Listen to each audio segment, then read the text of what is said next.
Test 1, 2, 3.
Test number 2.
Okay, good morning. Welcome to our Emergency Protective Services Committee meeting, Agenda 17 for Monday, June 23rd, 25.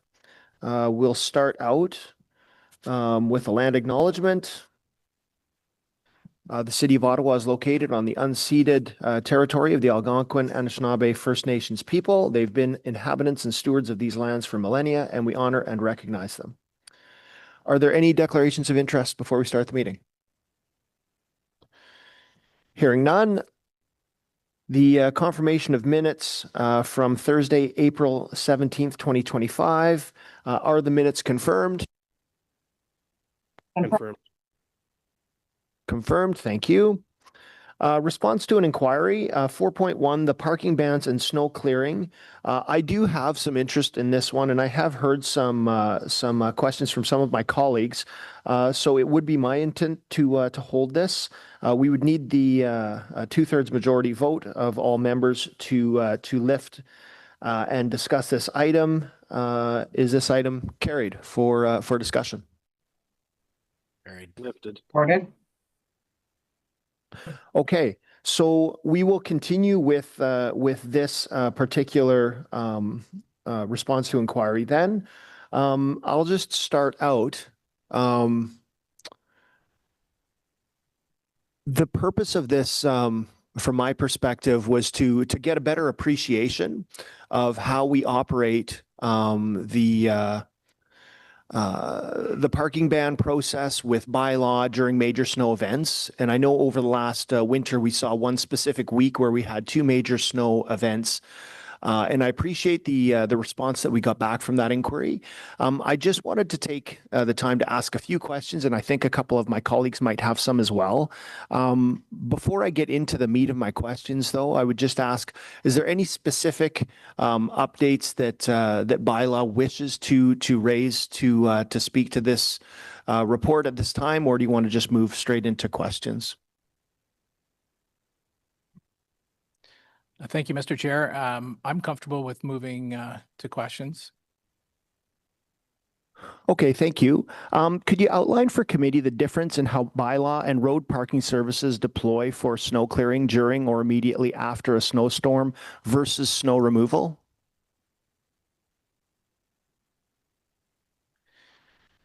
Thank you, Mr. Chair. So for snow clearing operations, when a parking ban is called, our primary focus is on ticketing vehicles that are on the street. We understand that there are issues with vehicles that are abandoned on the street, and they typically get identified by both our parking control officers and as well as citizens and that are calling in complaints about vehicles that are obviously been sitting there for several days with a couple feet of snow on them or snow drift around the vehicle and obviously hadn't moved for a couple days post snow event. These vehicles we do follow up with after trying to get them towed. The issue that we run into is that the tow companies, sorry, the tow companies will not remove those vehicles until the snow is cleared around the vehicle because their concern is that they may damage the vehicle by pulling it through the snowdrift. So we have to rely on our friends in Public Works to assist with removing that snowdrift, which, as you know, post-snow event, significant snow event, they're busy doing snow removal operations for several weeks after. So it does have some impact on our ability to remove those vehicles in a quick manner. So we are working on a few things right now. So we are engaged with Quentin's team to see if we can have somebody assigned to help us with removing those abandoned vehicles. It helps with their operations as well. In the case where another significant snow event happens, a few days later, at least now we have that vehicle removed from the street. So we're working on that. Bylaws also working on an option of having our own contractor available to clear around a vehicle so that we can have a tow company come in and tow the vehicle and remove it from the street.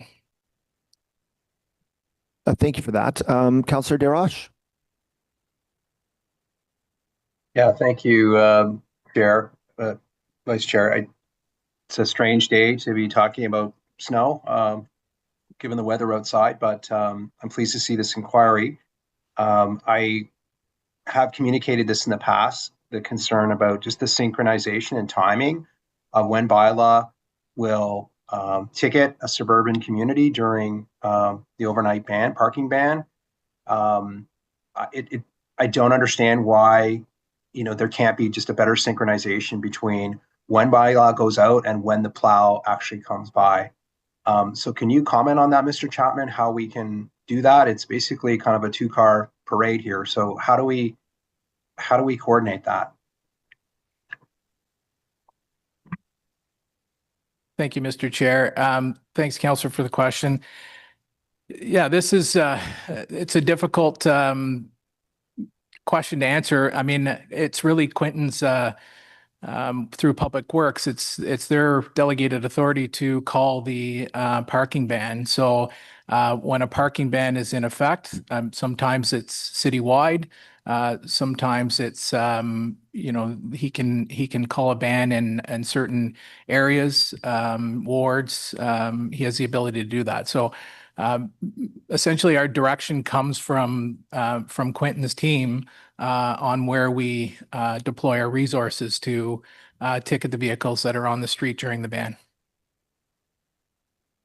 Okay, and like again, I'm not understanding why, when the plows go out, that the bylaw would then contact Quinton's group and say, okay, what's your beat? We're going to follow kind of a proactive beat ahead of you. I'm not saying you're going to be, 5 minutes ahead of the plow, but at least have some coordination that we're going to go out there and hit the streets before you bring a plow through, right? Because, I do get the complaints about people who are then cleaning up their driveway after the plows come by and they get a ticket.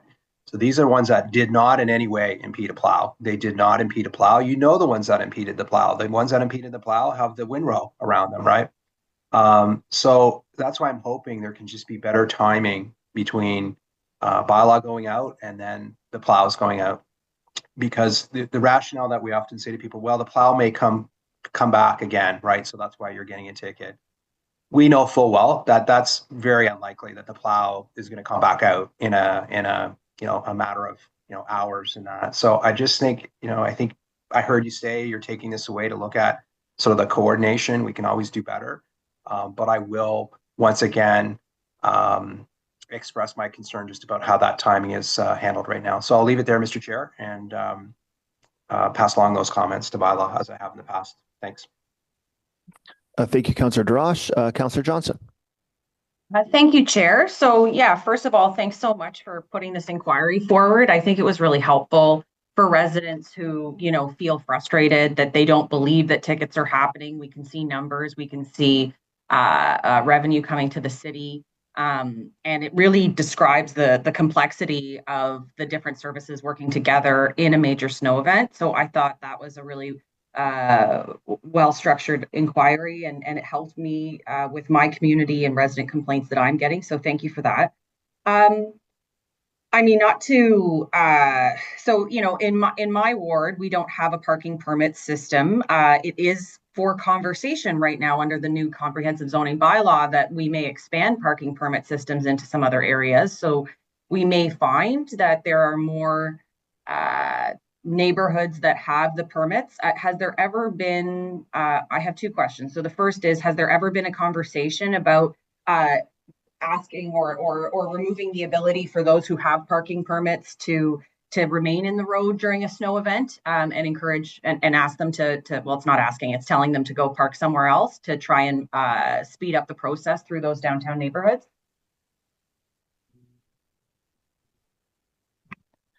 Mr. Chair, thank you, Councillor, for the question. You're getting out of my realm of expertise here. So parking permits do not fall under bylaw and regulatory services. They're actually done through parking services in Public Works. I have not heard any discussions at this point about removing permit holders' ability to park on the street during parking bans, but I would suggest that that'd be a question that should be directed to PW. Okay, it may have been of interest to have that department on the call, but that's fine. My question then is the other one, what kind of incredibly unpopular cost recovery could we imagine? I wonder, so the ticket is one thing, but if I think about Castle Hill, you know, the parked cars on the road and the slope of the road creates some serious ice buildup over time, and plows are often asked to come back time over time to repair or try and get back down to what is considered their standard.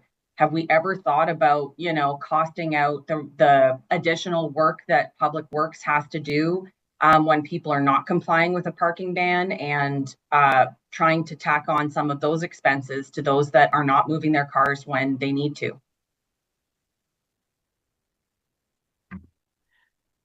Mr. Chair, Councillor, thank you for the question. I'm not sure that Public Works has ever costed out the or reviewed the cost of having to go back to a street on multiple occasions because of a parked car. What I can say is that it's a real challenge for us to be able to remove cars from the street during snow clearing operations, and that's primarily because, I mean, the availability of tow trucks for one. There is a lot of motor vehicle accidents that are occurring during snow events as well, so tow trucks are tied up on those operations. So the ability to get a tow truck would be difficult, but also the cost and the time it would take for an officer to facilitate a tow. It would take, you know, probably an hour to get a vehicle towed off the street. And then the tow truck that we do get has to impound the vehicle. So that's part of our contract with the tow companies, is that they have to impound the vehicle. So now they're making a trip to the east end of Ottawa to impound that vehicle. By the time they come back to the street to take another vehicle, round trip during a significant snow event, we're probably looking at least another hour. Yeah, without a doubt. I mean, the inquiry made that very plain that, you know, the towing solution has serious limitations when it comes to the implementation. I'm trying to think of how else we might communicate to residents what consequences there are for the city when they don't comply with a parking ban. It may be of interest to follow up with Public Works and see if there was a cost associated with multiple passes back. I mean, I'm sure it might not work for all streets. It would be probably pretty hard to determine, but I think each councillor could likely think of, you know, one particular area or a few streets that are not seeing compliance, and whether that gets charged back to the homeowner or charged back to the tenants or residents, I'm not sure, but I'll follow that up with Quentin. So thanks again for the opportunity to discuss this today. Thank you, Councillor Johnson. I just have a couple final questions as well. If a neighborhood is near a community center, or say an outdoor shopping mall or something like that, would it be feasible to look at the option of towing vehicles back to those larger lots as opposed to one centralized lot, or maybe even to roads that are already completed earlier in the snow clearing? Thank you, Mr. Chair, for the question. Once again, I mean, any towing during a significant snow event is going to be a challenge because the tow trucks simply aren't available to be able to do that type of operation. The other issue is our resources that are available. So our focus during a snow event parking ban is to ticket as many vehicles as possible on the street. And that's part of the messaging to residents, is that, you know, parking on the street during a parking ban like this does have significant impacts on the clearing operation. So truly what we're trying to do is support the clearing operations. And unfortunately, right now, our mechanism is through a parking ticket. We are exploring other options. We understand that there's concerns about vehicles that remain on the street for several days post a snow event. So we are looking at other options to increase our response or our ability to have that vehicle removed from the street. Thank you very much. I think it would be worth committee being aware of what type of resources you would need to operate, you know, a program that you're describing that you would be looking at, because certainly I think that's something that's worthy of debate perhaps this fall as we start getting into the budget discussions for 2026. I think that's it. Are there any other questions or comments on this? Seeing none, thank you very much, Roger and the bylaw team, for the report. Super informative, and I think it will evolve into some good policy going forward. Okay, moving to our next item, which is to do roll call. I'll ask the committee coordinator to do that, please.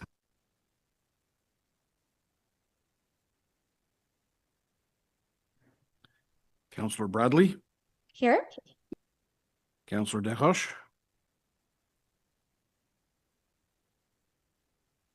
Councillor Desroches, Councillor Devine,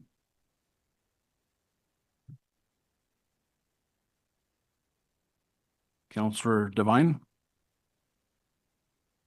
Councillor Dudas, I'm here. Also, Councillor Devine is here. I think he just wasn't able to get off mute for some reason. thank you. Councillor Hubley, Here. Councillor Johnson, Here. Councillor Kelly, Present. Councillor Luloff, Bonjour. Conseillère Plante, Vice Chair Brockington, Here. and Chair Hill. Present. You have quorum, Mr. Chair.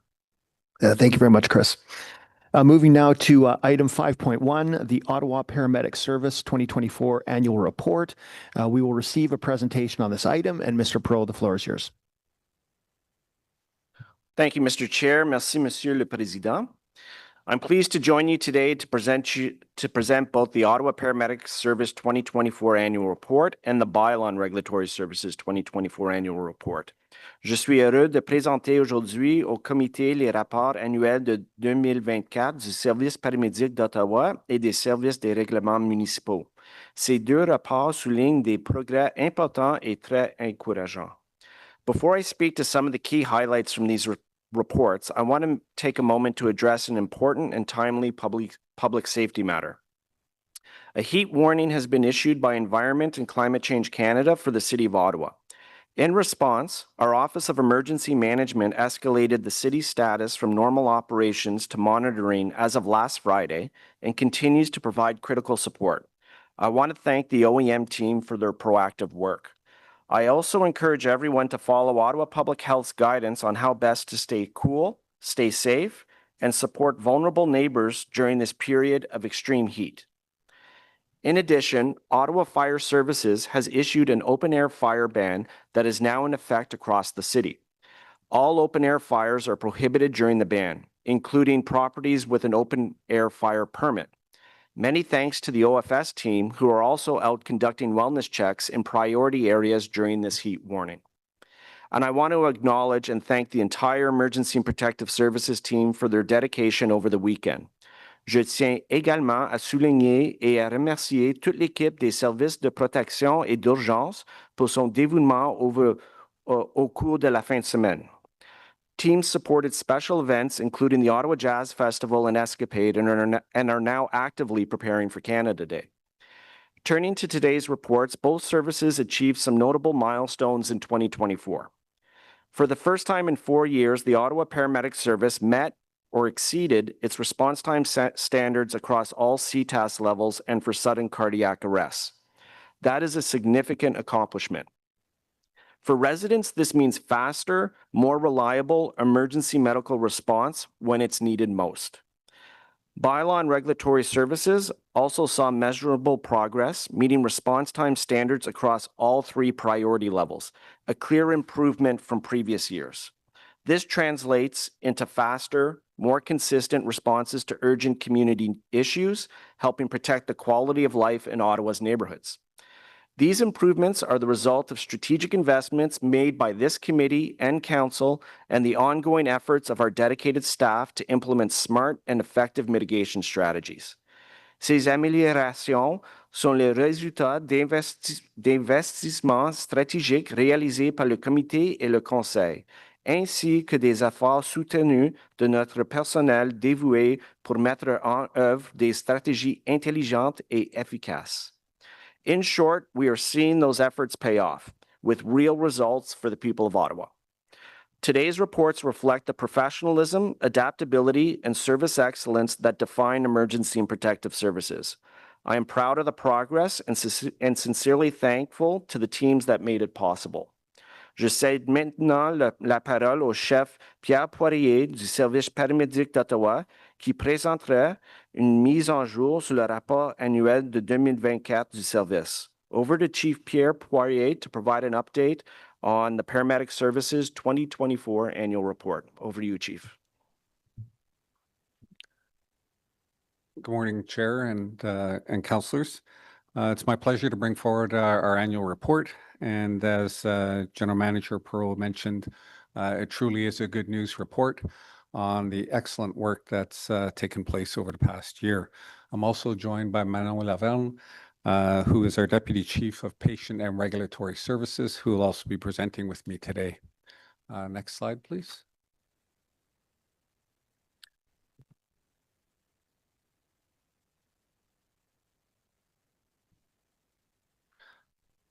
I'd truly like to celebrate all the great work by staff in the communication center, our logistics staff, support services, as well as the paramedics who work day to day, but also really to speak to the support that we've received from this committee and council.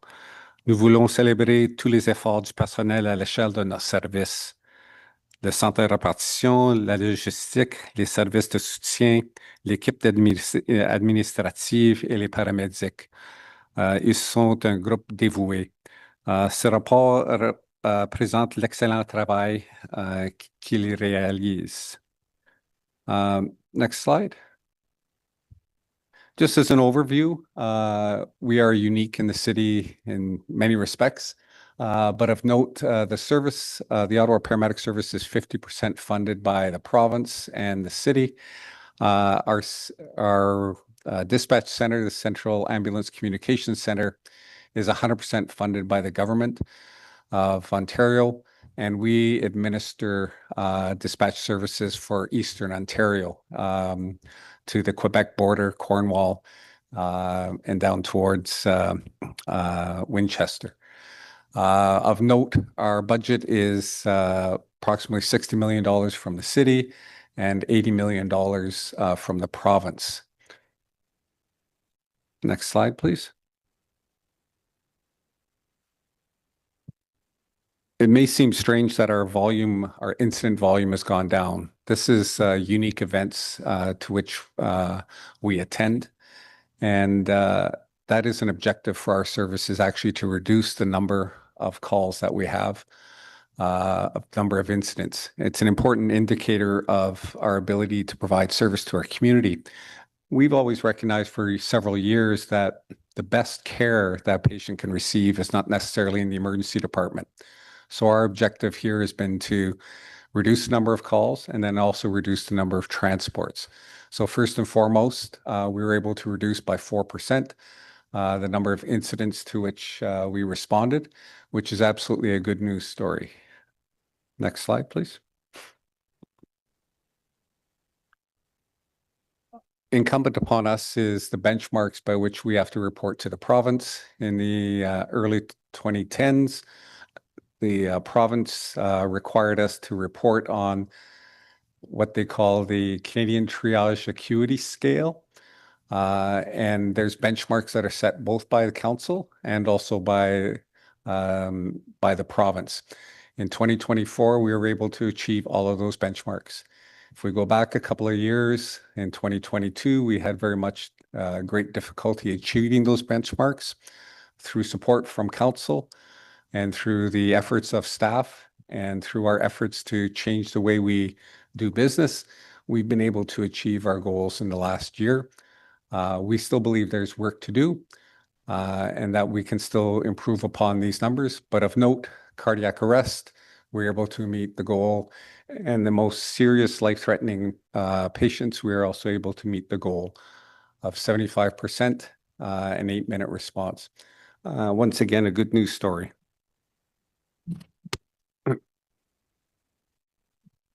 Excuse me.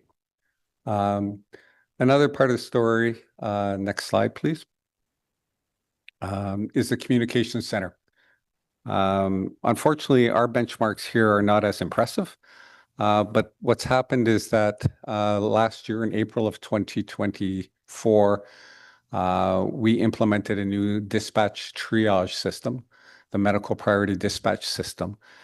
And what it does is it asks much more detailed questions to a 911 caller. This takes time. And we understood that this would impact our performance because these metrics were based on an older system. This new system, as you can see, our response times have improved overall as a service, but our response times within the communication centers have diminished.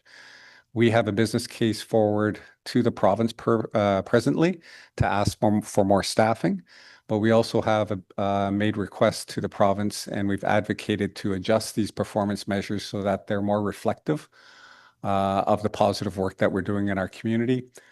Our communication center, of those communication centers that have medical priority dispatch system in place, we're one of the best performing communication centers in the province.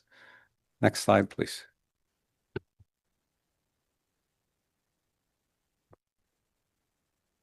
Cameron Love, the CEO of the Ottawa Hospital, a few years ago mentioned that level 0 was a real public safety concern for not just the paramedic service, but also for healthcare in our community.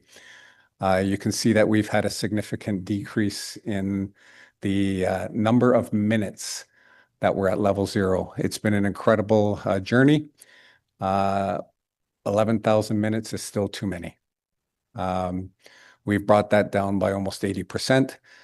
We still have work to do.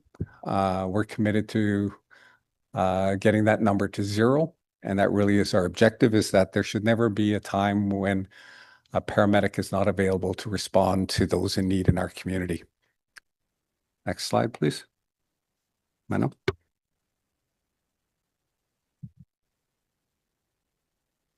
Transfer of care occur when hospital staff assume the care of the patient arriving to hospital by our paramedics.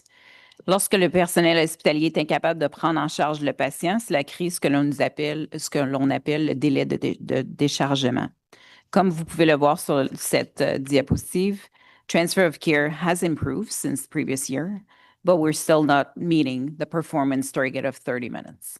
Next slide, please. Our community paramedics care for the vulnerable population with unmet health needs.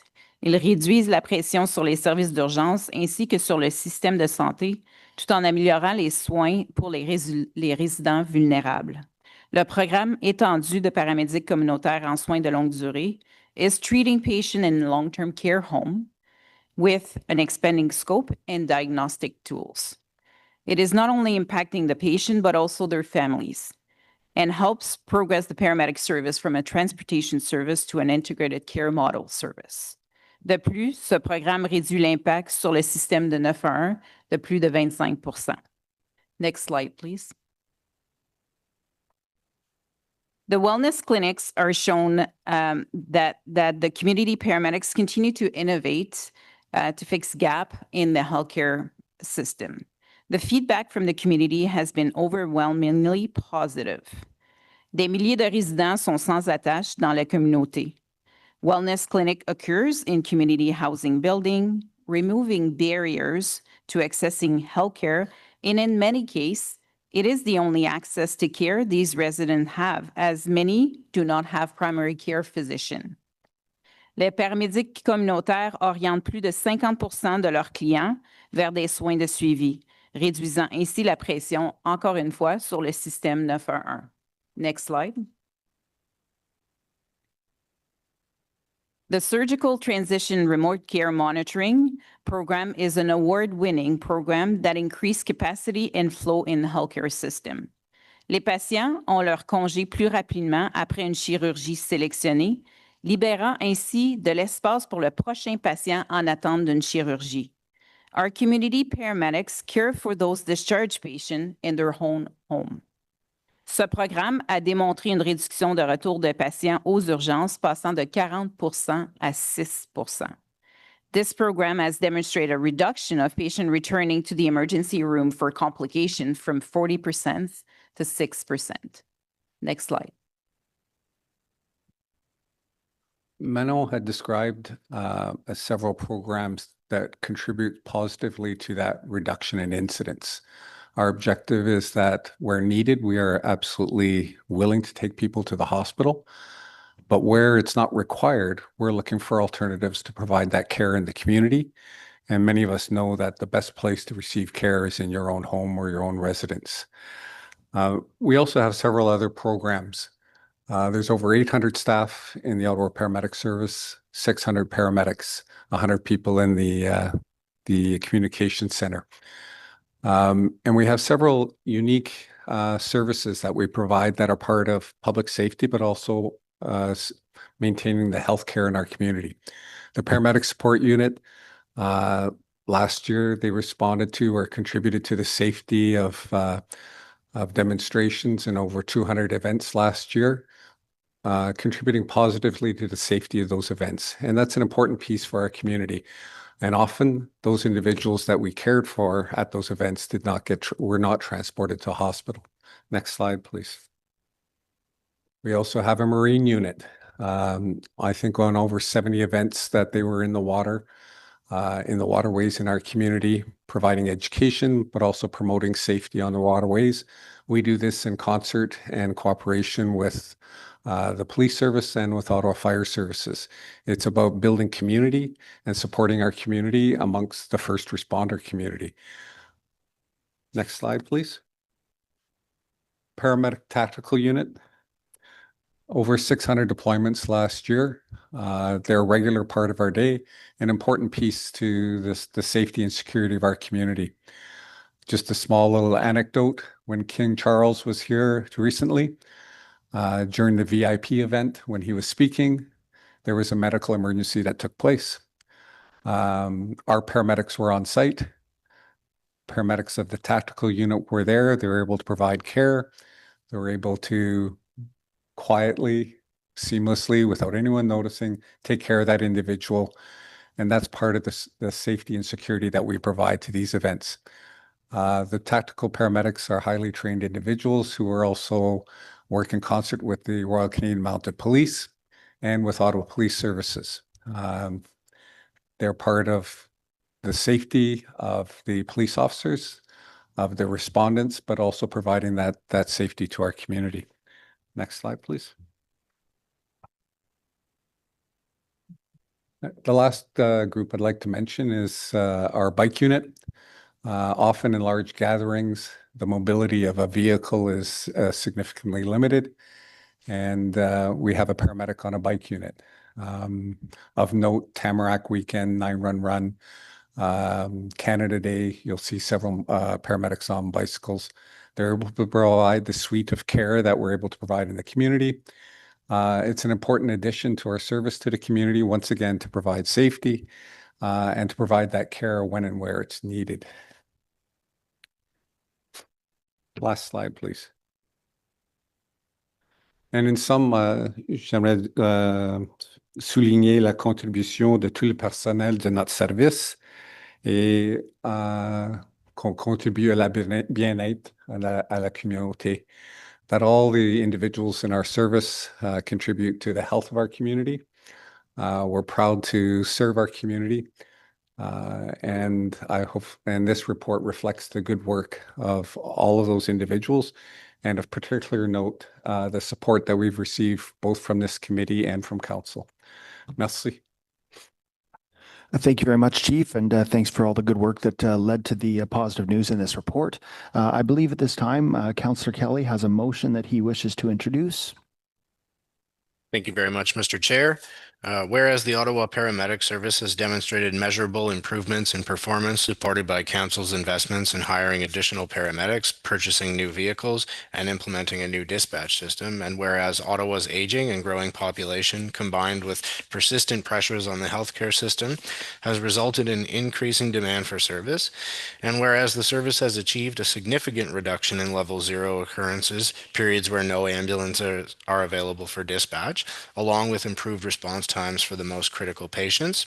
And whereas the Ottawa's vast geography encompassing over 2,800 square kilometers, of which more than 80% is rural, creates unique service delivery challenges, including longer travel distances and lower call volumes in rural areas. And whereas timely offloading of patients at hospitals enables faster ambulance turnaround and better coverage across all areas, particularly rural communities where paramedics are frequently redeployed to urban hospitals and become unavailable during offload delays. And whereas the implementation of a new medical priority dispatch system at the Central Ambulance Communication Center in 2024 has enhanced the service's ability to triage and prioritize urgent calls. And whereas the service continues to demonstrate innovation by deploying specialized mental health response teams and expanding community paramedicine programs to address non-urgent care needs and reduce pressure on emergency resources. And whereas dedicated offload nurse program funding from the Ministry of Health and Long-Term Care has proven effective in reducing emergency department offload delays, thus increasing ambulance availability and reducing response times system-wide. And whereas sustained and increased DONP funding is essential to build on recent improvements, mitigate systemic healthcare bottlenecks, and support the city's emergency preparedness. Therefore, be it resolved that the Mayor of Ottawa write to the Premier of Ontario and the Minister of Health and Long-Term Care requesting an increase in dedicated offload nurse funding for the City of Ottawa in recognition of the program's demonstrated success in improving ambulance availability, addressing healthcare system pressures, and enhancing emergency service delivery across both rural and urban communities. Thank you very much, Mr. Chair. Thank you, Councillor Kelly. There are no speakers registered. We do have written correspondence that was received from Ms. Nancy Edwards. I'll commence now with debate from committee members. We'll start with Councillor Brockington. Thank you, Chair, and thank you, Chief and Deputy Chief, for your presentations this morning. Thank you to all paramedic staff for their great work in 2024, and the report does not lie. We have made some significant improvements, and I just want to thank the leadership of the service as well as all personnel who have come together to realize some pretty solid statistics that are worth celebrating and mentioning. So thank you.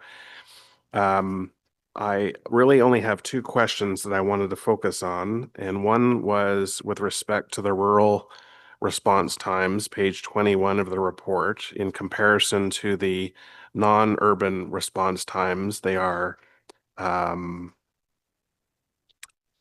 data is not as good. I do realize we don't set benchmarks per se for rural response times, and I just wanted to give Chief an opportunity to touch upon this and whether or not you envision continued improvements in the rural areas in particular through this year and going forward? And if not, what does this committee have to consider going into budget to make greater progress, particularly in our rural areas? Thank you, Chair, and thank you for the inquiry. Last fall, we reported on our response times both in the urban and the rural areas. We included it in the report just to make note that we still have work to do, important work to do. Already this year, we note that the performance is improving, and we've committed additional resources to the rural areas to continue to improve our response times. That is a commitment from the leadership. We've assigned a single paramedic responder to Kinburn, to Richmond, and to Metcalfe.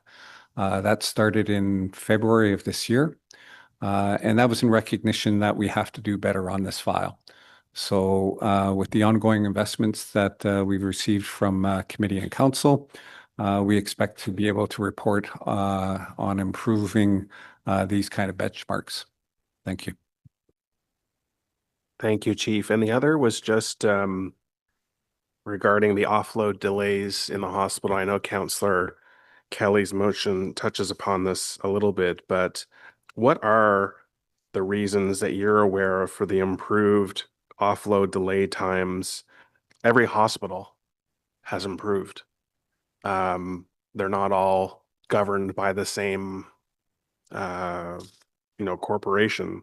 So Chief, what's happening here that is contributing to the better offload delay times in all the hospitals?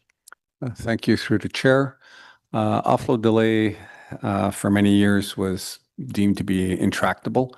But I think over the last couple of years, there was an improved collaboration between our service and the three hospital groups here in the city of Ottawa. We instituted several initiatives of note. The Fit to Sit is where almost, I think, 4,500 patients, instead of them waiting on a stretcher in the hallway, we worked with the hospital so that we could directly take that individual and place them in the waiting room safely. So that was one initiative. A significant portion, though, has been the ongoing support through the offload nurse program, which Councillor Kelly has a motion. And the last piece has been, I think, a positive, and I give kudos to the hospitals that they have committed to improving flow in the hospitals and their performance. So those combined efforts, items that the paramedic service has done, the support through the nurse program, and finally, the true commitment from the hospitals to improve flow and to take our patients in a timely manner. And would you agree that the improved offload delay times are directly related to the significant reduction in the level 0 events that we saw last year? Chair, absolutely. They are linked. Not the only performance measure that contributes to level 0, but an important benchmark, an important number, considering the time that it takes to complete a call. If we're stuck in the hospital, that a paramedic crew is now unavailable for that next call. So the more quickly they're able to return to service, it absolutely improves our level of service to the community, reduces the level or the incidence of level 0 events. Great. Thank you, Chief. Thanks, Chair. Thank you, Councillor Brockington. Councillor Plante. Oui, merci beaucoup. So in reading the report, you guys, for the sort of Byward Market Advanced Care Paramedic Response Unit, you logged 900 interactions, including 911, since July 2024. What does that mean, interactions? Is that overdose response requests or just, hey, how are you? Here's a bottle of water?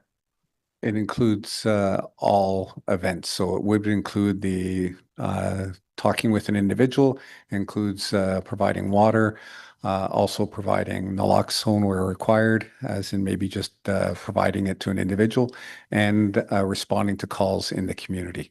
So if a 911 call comes in for an overdose in that area, there is just someone sitting there waiting to respond to that specific 911 call. Is that what I'm understanding? Through the chair, correct. OK, thank you so much. And maintenant, je voulais juste vous adresser la parole aussi parce qu'on a une clinique primary care qui va ouvrir à Vanier bientôt. Ils ont la capacité d'accueillir, je pense, 3000 nouveaux patients. On va faire avec OCH puis un autre organisme, je pense le 4 juillet, on va aller faire un tour avec du staff de la ville et je vous invite à venir aussi parce que je pense que ça peut combler beaucoup de besoins dont vous avez mentionné des gens qui ne sont pas attachés ou reliés à un médecin de famille. C'est quelque chose dont je suis vraiment passionnée parce que les besoins sont criants dans mon coin. Alors, si vous voulez juste m'envoyer un courriel ou un Teams, on peut vous ajouter à l'invitation.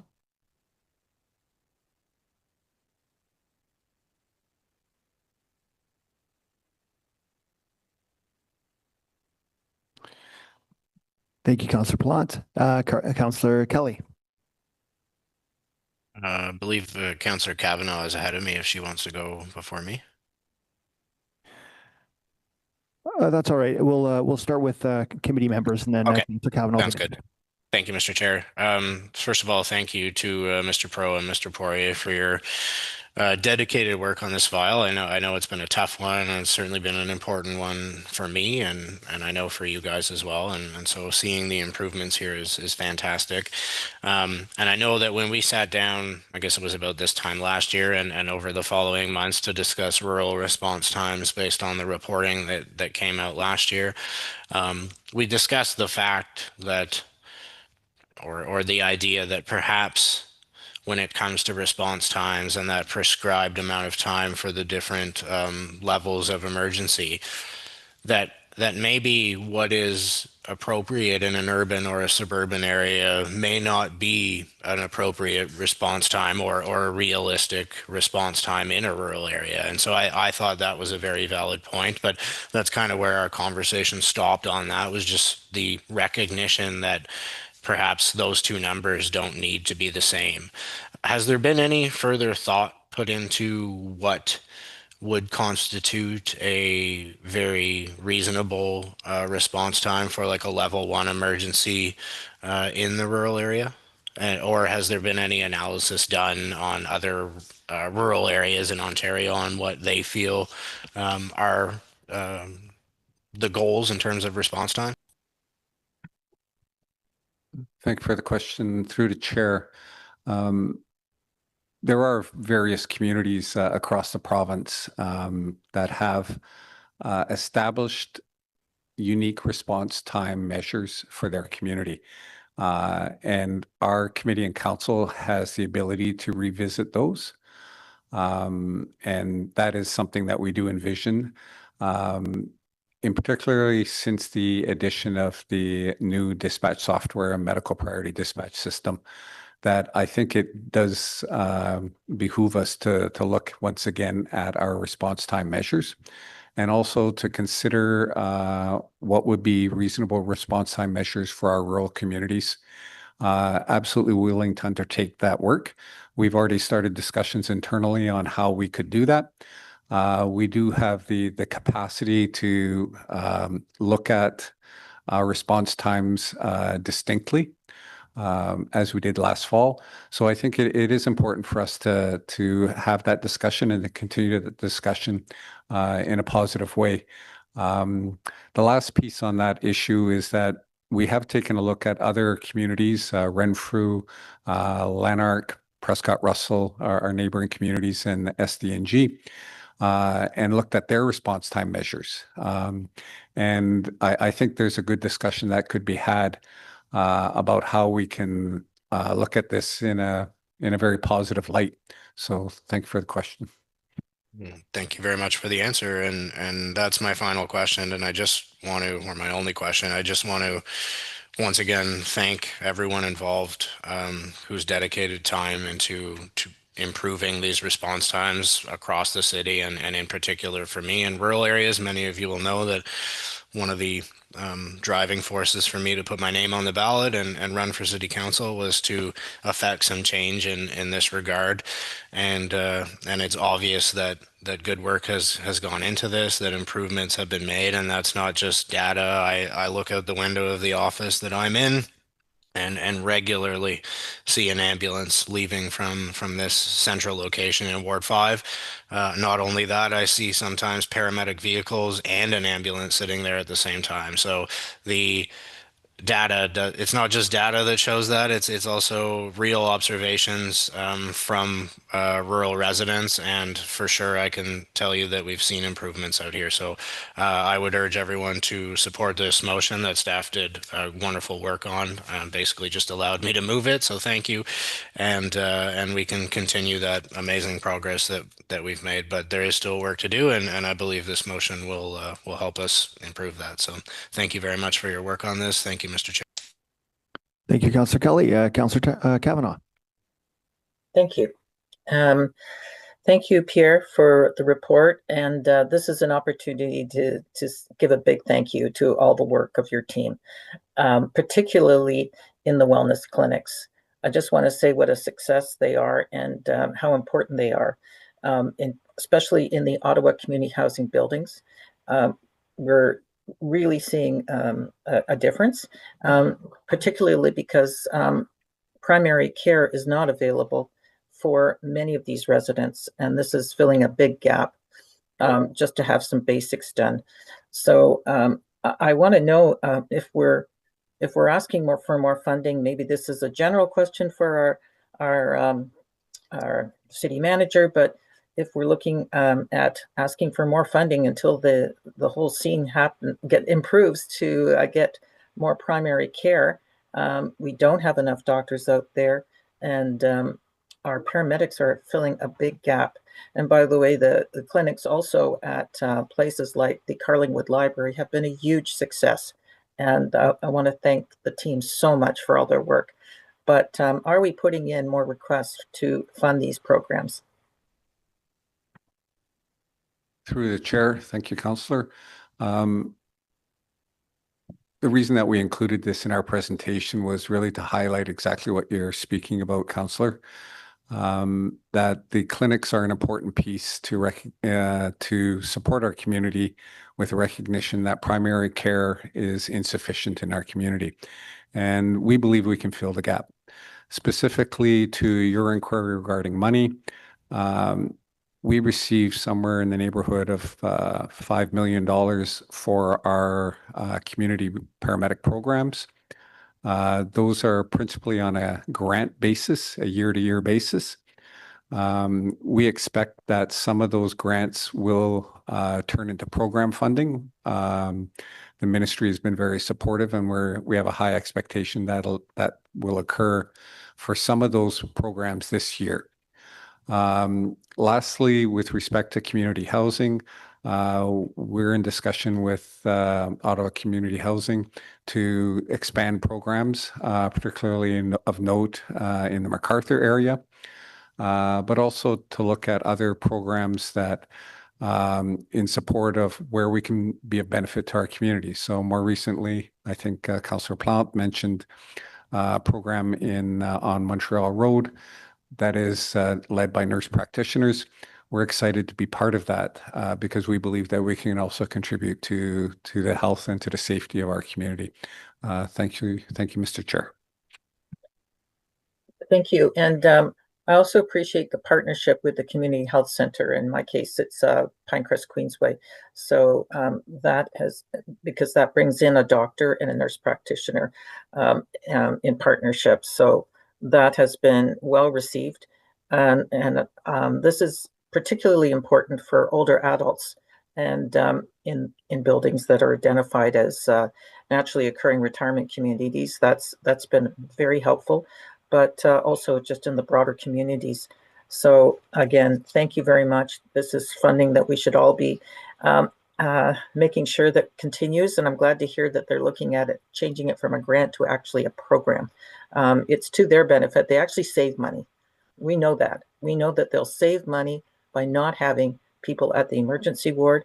It's good on every level. Thank you. Thank you, Councillor Kavanagh.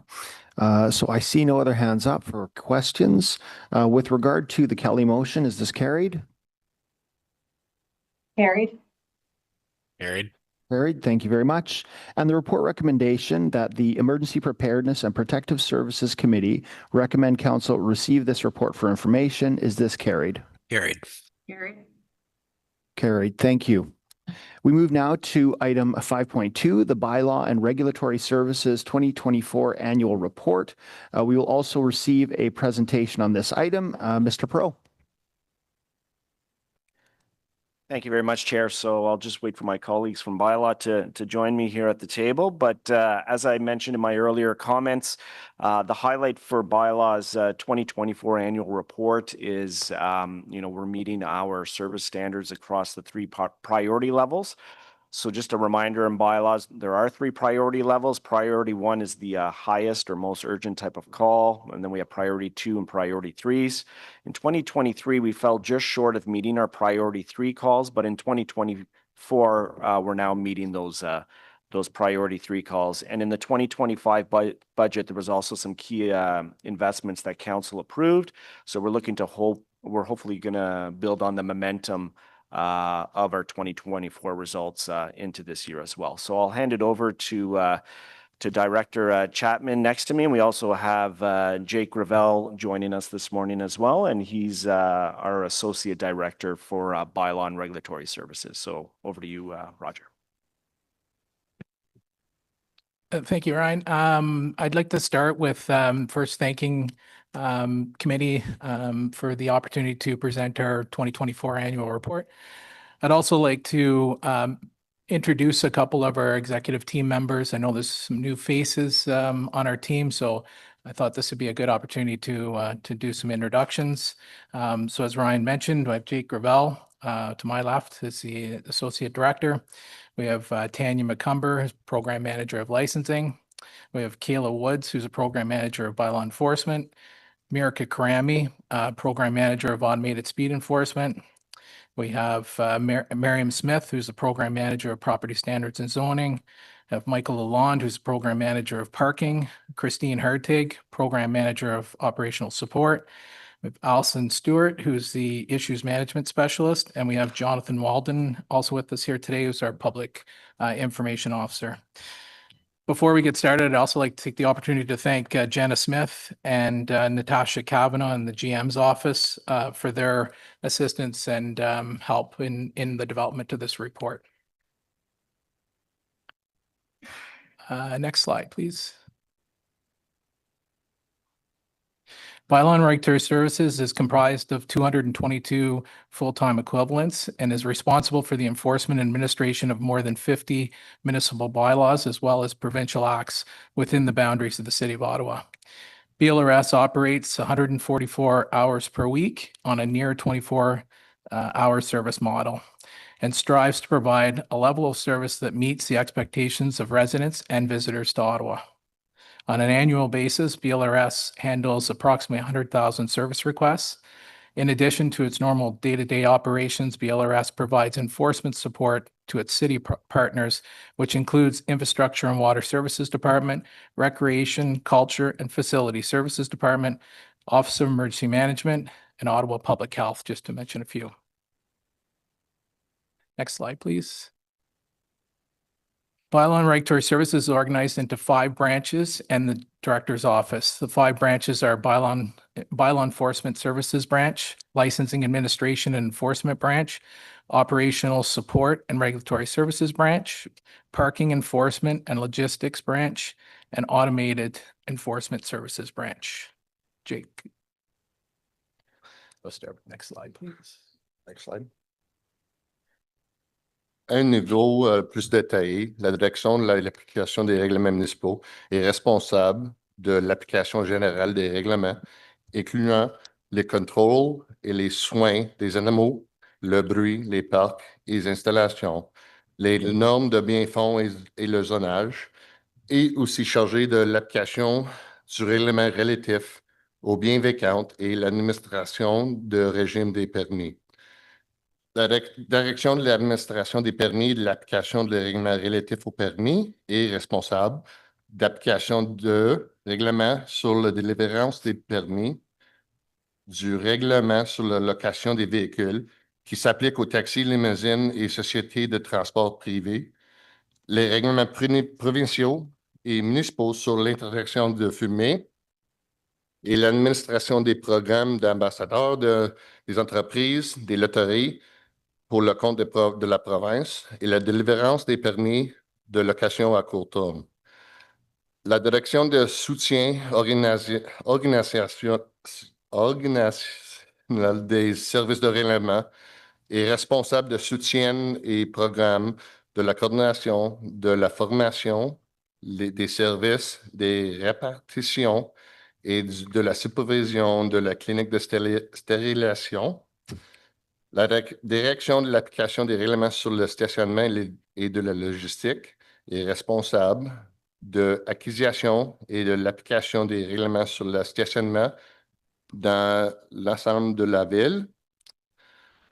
La direction des services de contrôle automatisé, une nouvelle direction créée en 2024, est responsable du traitement des infractions liées au contrôle automatisé pour la Ville d'Ottawa ainsi que pour d'autres municipalités participant en Ontario.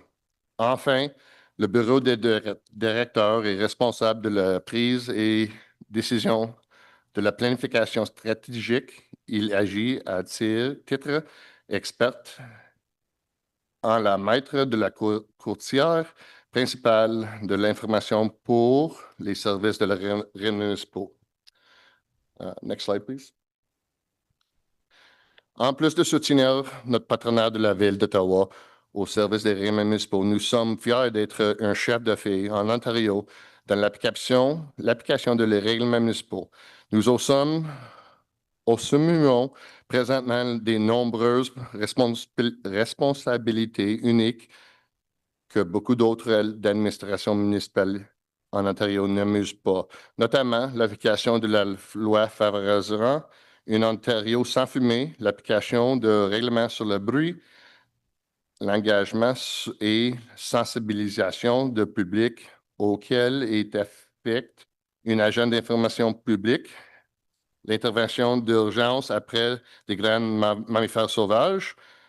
Ces programmes permettent aux services des règlements municipaux d'offrir aux résidents d'Ottawa plus rapide des services plus spécialisés. Next slide, please. Les travaux des services de règlement municipaux se répartissent aux deux grandes catégories. Répondre à des demandes de services auxquelles est attribué au niveau de priorité en fonction de type d'appel, des activités qui ne sont pas l'objet d'une demande de service. Un exemple d'activités qui ne sont pas l'objet d'une demande de service, c'est des patrouilles d'application proactive des règlements, présence au tribunal et tâches administratives. Conformément aux recommandations de l'examen des services aux règlements municipaux, nous avons adopté les normes de service suivantes. Appel de priorité 1, les services de règlement municipaux intervenant dans les 24 heures de 40% des cas. Appel de priorité 2, les services de règlement municipaux intervenant dans les 48 heures de 40% des cas. Puis les appels de priorité numéro 3, les services de règlement municipaux intervenant dans les 96, 40% des cas. Next slide, please. Thank you. In 2024, Bylaw and Regulatory Services exceeded its service standards for all three levels of priority calls. Compared to 2023, BLRS improved its performance, met the 80% service standard 98% of the time for priority 1 calls and 87% of the time for priority 2 calls. Additionally, it is important to highlight the fact that in 2024, BLRS met the target for priority 3 calls 92% of the time, which represents a significant improvement from 2023 and recent years. Next slide, please. The short-term rental program had a successful year in 2024 with 550 compliance inspections undertaken. The vacant property team responded to nearly 500 service requests. 247 permits representing over 500 properties, including future subdivisions, were included. 56 charges and more than 80 enforcement actions were taken, including court summonses, notices of violations, property standards orders, and contracting out required work. The on-demand accessible taxi cab pilot led to 15 more accessible taxis available for service. This led to a direct result in reducing wait times for service during peak hours from what typically was over 30 minutes down to between 9 and 15 minutes. The automated speed enforcement branch, which began operation in February of 2024, processed nearly 500,000 incidents. The work resulted in over 365,000 charges and 283 Part 3 summonses. Next slide, please. 2024 was a year of strategic planning and foundational progress for Bylaw and Regulatory Services, focusing on 2 major projects to ensure sustainable growth and responsive service. BLRS's HQ retrofit. During 2024, significant progress was made for the long-planned retrofit project, which will see a creation of a new and fully accessible business licensing center, new training space, parade rooms, and much-needed workspace. Work is currently in progress and completion is expected later this year. laying the foundation for smarter enforcement. In 2024, a comprehensive data-driven analysis was conducted to optimize resources and enhance service delivery. The analysis leveraged call trends and geographic modeling to streamline enforcement. The resulting strategic realignment was successfully operationalized in Q1 of this year. Some of the details of the 2025 realignment. The former Bylaw Enforcement Services Unit was restructured, resulting in 2 new branches: Property Standards and Zoning Enforcement Services and Bylaw Enforcement Services, effectively creating a quicker response times for property-related issues and more capacity for proactive enforcement initiatives. To just limit it a few, as you know, our park patrol is one that we've increased our proactive work in, as well as a couple new initiatives that were prioritized by some councillors, including vacant properties and problematic properties. This adjustment was made possible by resources provided in the budget for 2025. So I'd like to thank this committee and other council members for that investment in 2025. A comprehensive update on the realignment will be provided in the 2025 annual report. Next slide, please.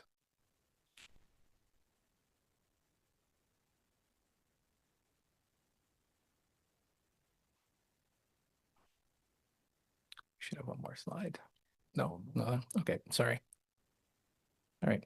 Through careful planning and targeted improvements made in 2024, BLRS has laid a strong foundation for the future.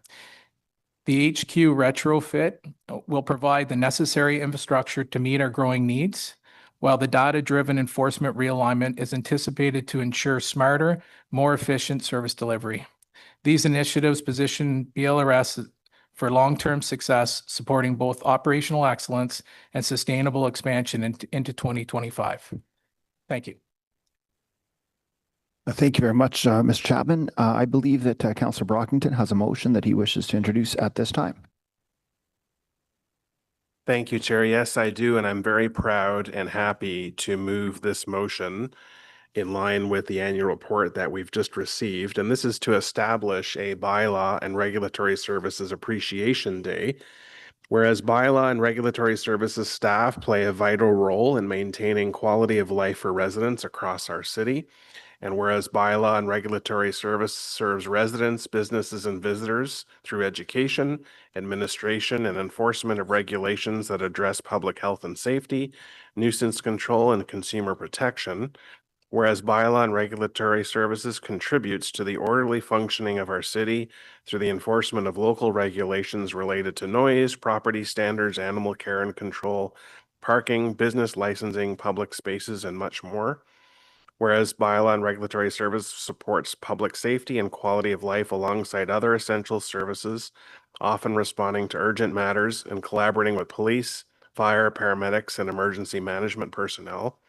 Whereas the City of Ottawa, the Province of Ontario, and other jurisdictions formally recognize and celebrate the contributions of paramedics, police, firefighters, and dispatchers, and whereas there is currently no province-wide recognition of the professional contributions made by Bylaw and Regulatory Services staff in Ontario, therefore, be it resolved that Emergency and Protective Services Committee recommend to City Council that we formally proclaim the second Thursday of October each year as Bylaw and Regulatory Services Appreciation Day in the City of Ottawa, serving to publicly recognize and celebrate the contributions of Bylaw and Regulatory Services staff in helping to uphold community standards, facilitate the safe and efficient movement of people, goods, and services, and enhance the livability of our city.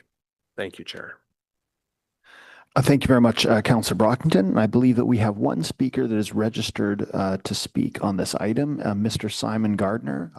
If you're available, you can come up and speak.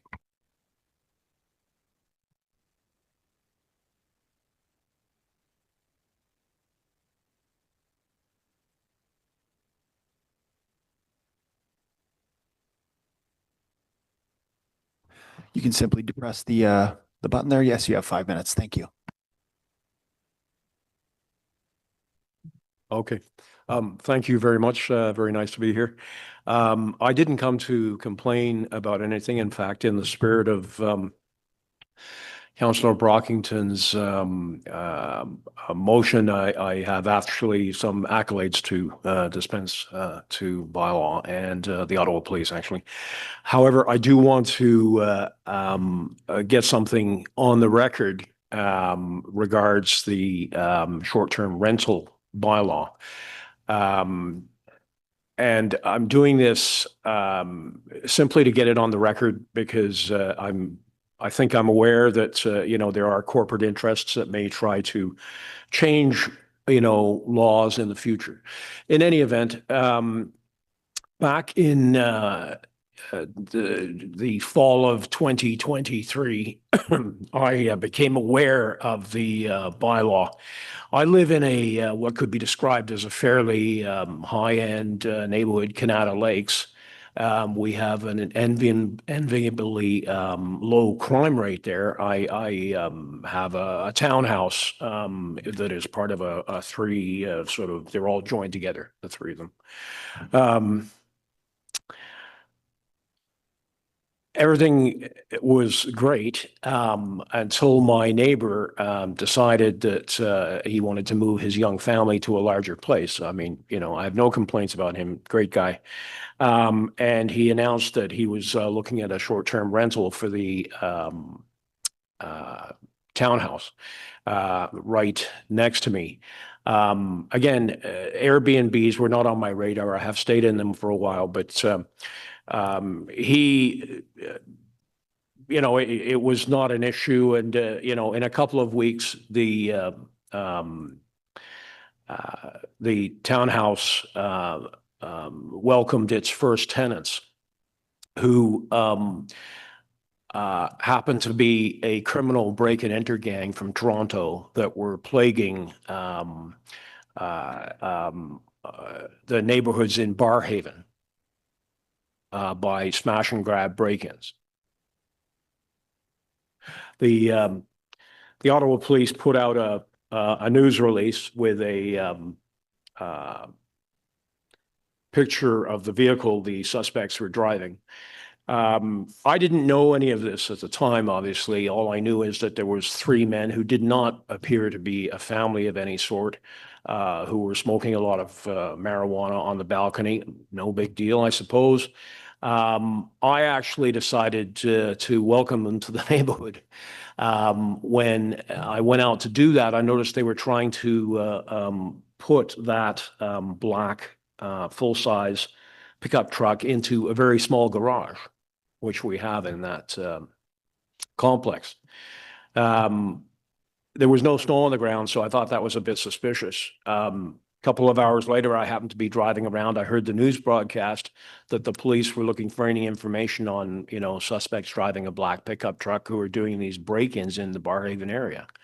I phoned them, and anyway, long story short, the police set up surveillance across the street. They missed them by about half an hour, apparently, because my welcoming these guys to the neighborhood, I did shake one of their hands, and they refused to look at me, right? It was, very suspicious. They'd fled in the middle of the night, but the police were able to get camera footage and notice that it was the truck they were looking for. I don't know what the outcome of that has been in terms of the criminal aspect of it, but it was passed on to the Ottawa Police. I have nothing but praise for the way the Ottawa Police conducted themselves. They swept into action as fast as possible and kept me informed of the whole thing and let me know that, they really appreciated the consumer tip.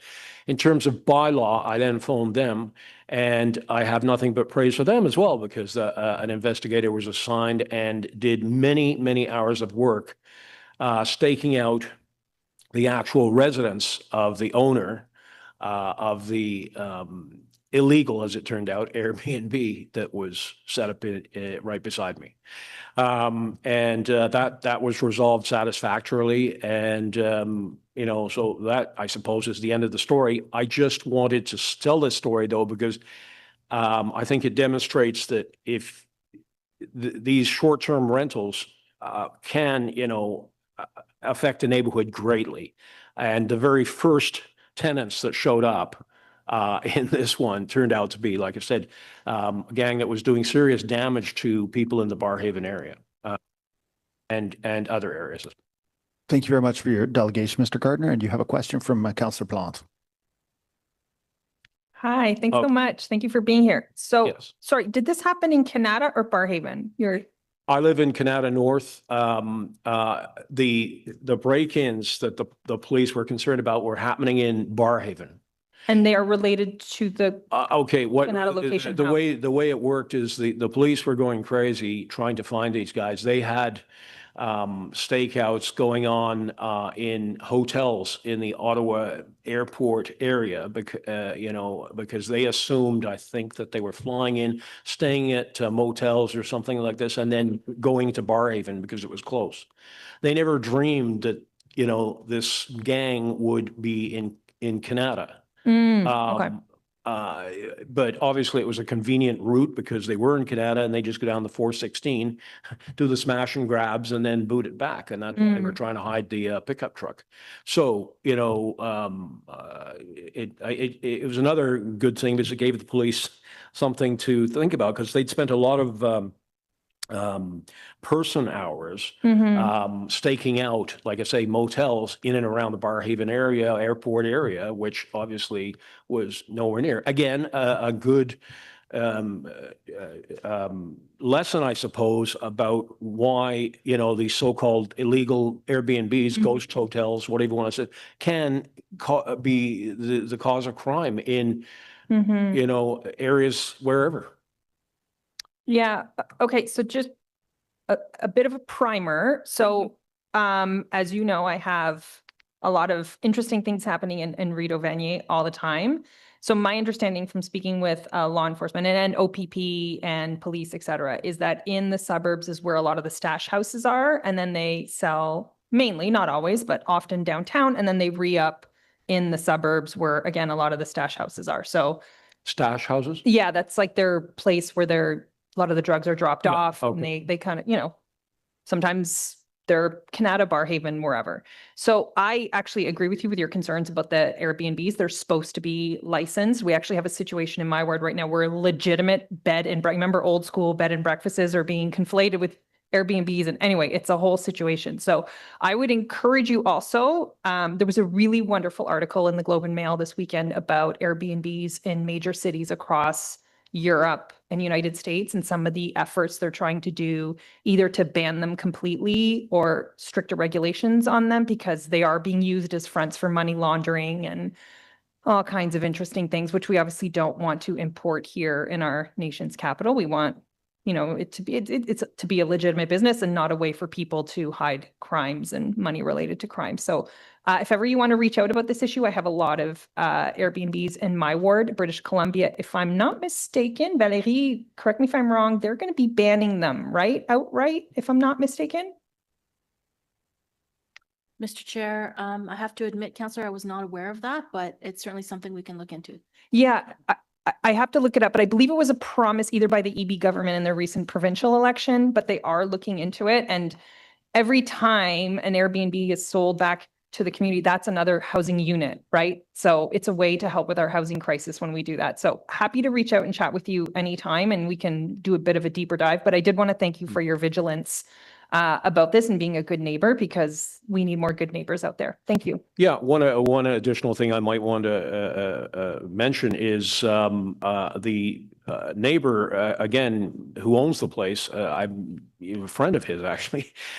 He was somehow convinced by another person that there was a loophole in the bylaw that if he kept an office in the Airbnb that he was renting out, that somehow would qualify as a principal residence. Now, I don't know, but what I have heard from talking to other people, including bylaw people, is that the rules need to be tightened up to make things clear and prevent things. But I would encourage the committee to look at that for sure. But like I said, I do think bylaw is a very diligent job on this file at least, and the Ottawa Police as well. Yeah, and just remember too, we are subject to a lot of the laws that the province puts in place. So we can, do a lot, try and regulate Airbnbs as much as we want, but if the province sort of comes in with a hammer and says, nope, short-term rentals are allowed across the province, have your say. I believe that's probably why the EB government is stepping in on them. There's not much we can do. So I would also encourage you to advocate to your provincial MPP as well, because this is something the province can put forward a bill tomorrow and make it, province-wide. So please do reach out. I'd love to have a deeper chat with you about this. Well, anyway, I'm glad Ottawa has this bylaw, and I just wanted to, like I say, relate this story to drive home the point that, if what can happen. Thank you, Mr. Gardner, for your delegation. I don't see any other hands up at this time, and I appreciate your being a good neighbor and informing us of the issues with the short-term rental bylaw. Thank you. We'll now move to debate on the presentation. Is there anybody that has any questions on the report that was submitted or the motion from Councillor Brockington? Councillor Johnson. Yeah. Big thanks to bylaw. I say this every year. You're both the most popular and the least popular department of the city of Ottawa, and you guys do a tremendous job. What things I've seen this year, a couple examples that have meant a lot to me is trying to support someone who is trying to provide a licensed short-term rental, work with building code and other requirements to get their house fit up. And I just wanted to say that I do see bylaw working with people who are trying to support, the rules that we have in place. I do think you use your discretion thoughtfully, and you're trying to help people to understand the rules. It is punitive only when it must be. I see it being a very supportive department. And so for those reasons, certainly I'll be supporting the Brockington motion. I think that you guys do a tremendous amount to contribute to the quality of life of residents, creating some predictability and harmony amongst folks. I'm always impressed with your professionalism and your patience. And as we work through many of those short-term rentals, vacant properties, and so on. So I just wanted to offer my real gratitude over the last year for your support for College Ward. I just wanted an opportunity for you to talk about dogs because, there was a lot of mention of dogs in this report. And certainly, interestingly, when we were discussing whether or not we were going to move around the work plan for bylaw moving forward, I had councillors, offside with me saying, what we really haven't done that my neighbors are clamoring for us to do is something around dogs, because we are seeing pressure, whether that be with aggressive dog behavior or leashed behavior. So what's up with dogs? What are we doing about dogs? How are we going to make it so that, we're starting to create some of that predictability and accountability with dog ownership? Mr. Chair, Councillor, thank you for the question. Yes, dogs continues to be a major part of what bylaw and regulatory services is involved in on a daily basis. I mean, I think I said before that we had, 6 days last year where we didn't have a dog bite. So dog bites are up significantly again in 2024. I hate to blame things on the pandemic, but I think the reality is that many people acquired new pets during the pandemic.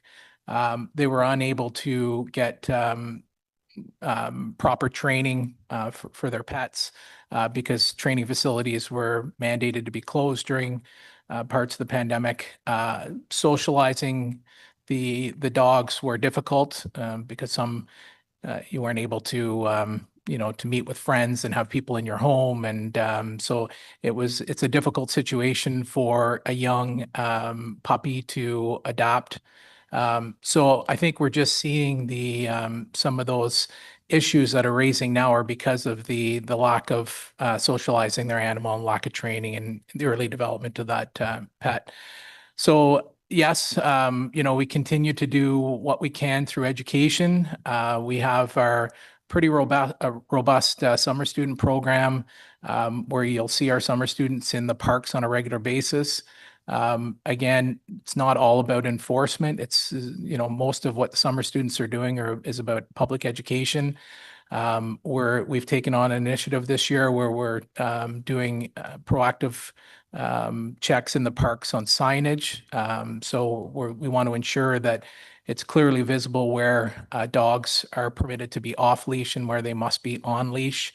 Again, trying to improve some of these or reduce the negative interaction between animals that aren't necessarily well behaved and human beings that are trying to walk through the park. So there is some signage improvement that's been done, education through our social media outlets as well, but also the officers. So anytime we get complaints, we're using that opportunity to try and educate pet owners that training is an opportunity to improve your pet's behavior, but also socializing that animals as much as you can.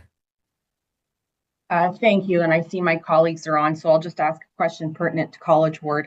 Could you tell us a little bit about the work over the last year that your department has been doing on working to regulate either illegal rooming houses or over-occupied houses? Have you been seeing any trends there? And how do you work with building code services, especially for those units that you might not have access to? I get concerned that, we don't want to be able to just get into people's homes, but also we've seen some very unsafe and sometimes illegal activity in College Ward when it comes to, well, I won't describe them here, but a real abuse of the building code. And could you just give us some comments over the last year with that? Mr. Chair, Councillor, thank you for the question. So because of, the investment that council's made in bylaw and regulatory services over the last several years, we were able to have a dedicated rooming house response team. So it's a small but very mighty team. So we only have 2 members there, but it's, part of their mandate is to not only inspect the rooming houses that we have licensed on an annual basis to ensure compliance before licensing renewal happens. We make sure that everything is up to date, insurance, and also includes an inspection of the premises to make sure that all property standards and other bylaws are that everything's in order. In addition to that, obviously we get lots of complaints about illegal rooming houses. Many of those result in the fact that it's not actually operating as a rooming house. It's operating as shared accommodation. I mean, we were all students at one time, and students tend to live together and shared accommodation. And there are bylaw issues sometimes around those student housing, but it's not necessarily operating as a rooming house. There are some challenges in getting access to rooming houses. Search warrants are always an option, but the threshold to obtaining a search warrant are pretty high. You need to have evidence that there's a good possibility that there's a rooming house being operated there before we could get a search warrant to go in and have a look. But we have other enforcement mechanisms that we can use, investigation skills that we have that we can determine whether it's actually a rooming house. When we do get access, things that we're looking for, I've said this before at committee, but things in rooming house, often see, people don't leave toiletries behind. You don't see shampoo in the shower. You don't see towels hanging on the wall. What you do see is locks on the door, storage of food supplies, and their toiletries in their own rooms and things like that. So those are the type of things that we're looking for when we do these investigations. We involve building code services when we see, things that our officers are trained to be able to recognize issues where building permits should have been obtained. We have access to see whether a building permit was approved, and if it hasn't, then we will certainly send that over to building code services to follow up with an inspection. In some cases, it could be an illegal dwelling in the basement, could be fire separation, could be just simply, some of the construction that's taken place on the property that we feel Building Code Services should be inspecting. And sorry, just one final question about the vacant property, not the vacant unit tax, but the vacant property. When it comes to the permits that are in place for those lots, do we have two different permit types for a commercial lot that is vacant versus a residential lot that is vacant? Mr. Chair, thank you for the question, Councillor. No, it's just one permit for vacant properties. Okay, I might take that away. I think there might be something to be said for when we're talking about incentivizing, the builders to build, whether there might be a different level of permit for commercial properties to move forward versus residential. I understand when residents have a vacant property and they're looking to, put enough money aside to build and they sort of weigh the cost of that. But for a commercial property that could be sold to another entity that may choose to move faster, I think that might be of interest to me moving forward. So I'll take that offline. And again, thank you for all your work this year. And I can't wait to see more of each other next year. Thank you, Councillor. Thank you, Councillor Johnson. Councillor DesRoches. Thank you very much. Wondering, Mr. Chapman, if you could speak to the fact that each and every year you get additional resources as a result of the new growth assessment in the millions of dollars, not just for your branch, but across the city. The intent there is to, I think, serve areas where you didn't have houses, you didn't have parks, and now you do have houses, and now you do have parks, and they require a bylaw presence. So I'm wondering if you could just speak to that. And I'm particularly interested in another trend I'm seeing is where we have large parks. Over the course of just a couple of years, you see much more activity in these destination parks. So, for example, Claudette Kane Park in my constituency has been there for some 20 years, and it is extremely busy each day of the week, and particularly busy on the weekends because it's very much a destination park, and the population has grown significantly in the south of the city. I think it's getting into the category of getting close, but not quite there, but Mooney's Bay or Andy Hayden Park, where I would bet you have bylaw there probably every weekend.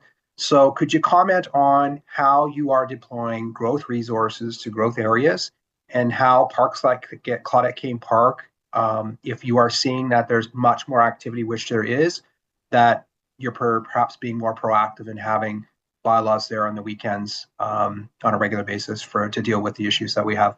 Thank you.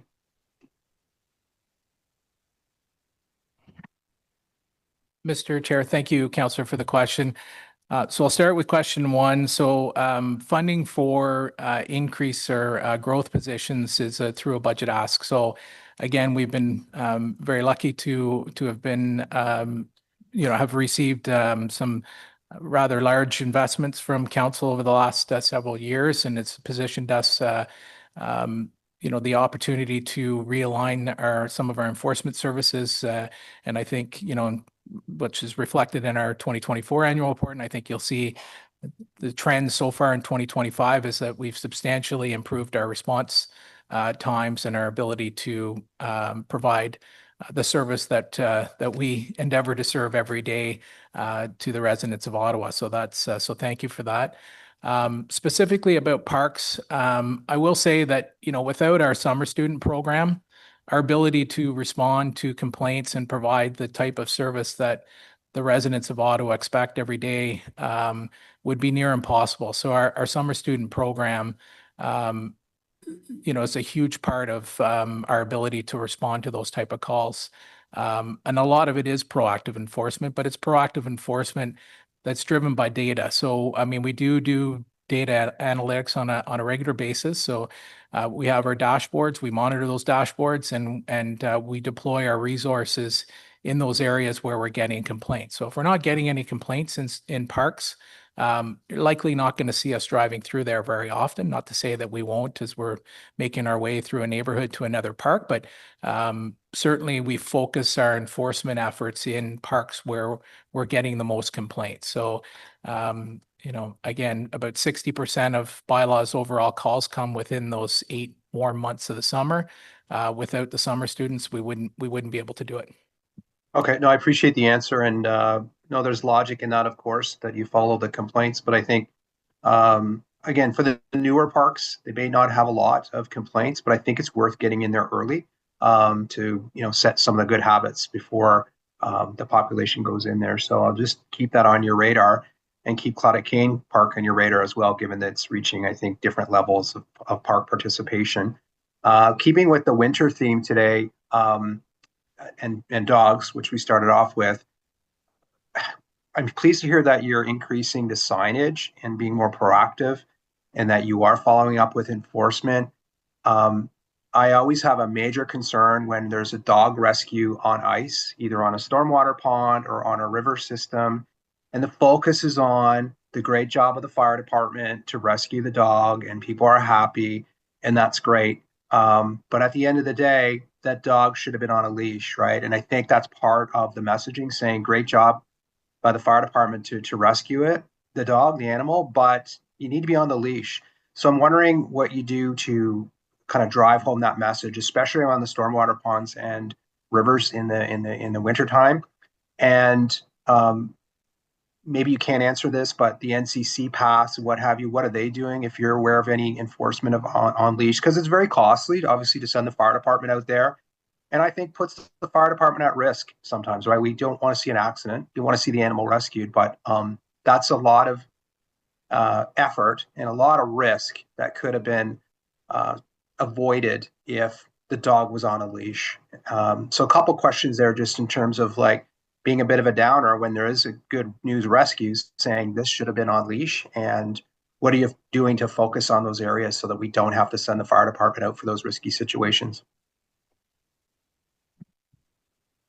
Mr. Chair, thank you, Councillor, for the question. So again, public education is a big part of it. We want people to be aware of those restrictions and how dangerous it is. And, most people have pretty good control of their animal through voice command or other means. But, there is obviously with, fire's involvement in those rescues, there is, always that chance that that your dog will get away from you and ends up in a very dangerous situation on stormwater ponds and such.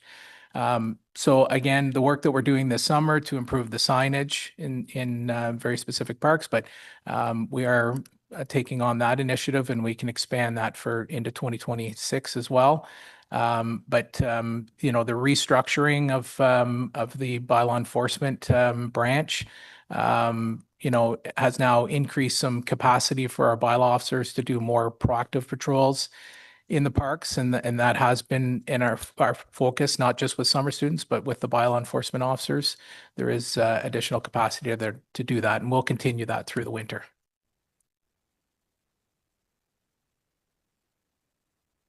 Oh, you're still muted there, Councillor Drosh. Yeah, thanks, Chair. No, I'm pleased to hear that. I think the PR when the dog is rescued is again focused on the rescue and the heroics there.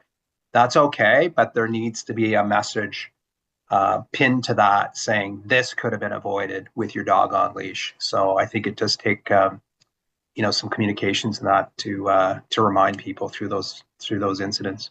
That's all for me, Chair. Thank you. Thank you, Councillor Drosh. Councillor Plant. Yes, thank you, Chair, and you're doing a great job. Okay, so obviously our baby is now a toddler, the problematic properties pilot. I believe it's like 2 years old at this point. That's quite a long pilot. But I was just wondering where you see the future of this program going. Obviously, we've had some small wins I would say we've had some actually pretty big wins in the community with it. But where are you sending this toddler off to preschool? Mr. Chair, thank you, Councillor, for the question. As you know, the pilot is coming to the end at the end of this month. So we've agreed that we'll have some more discussions about opportunities to expand the problematic property enforcement across the city.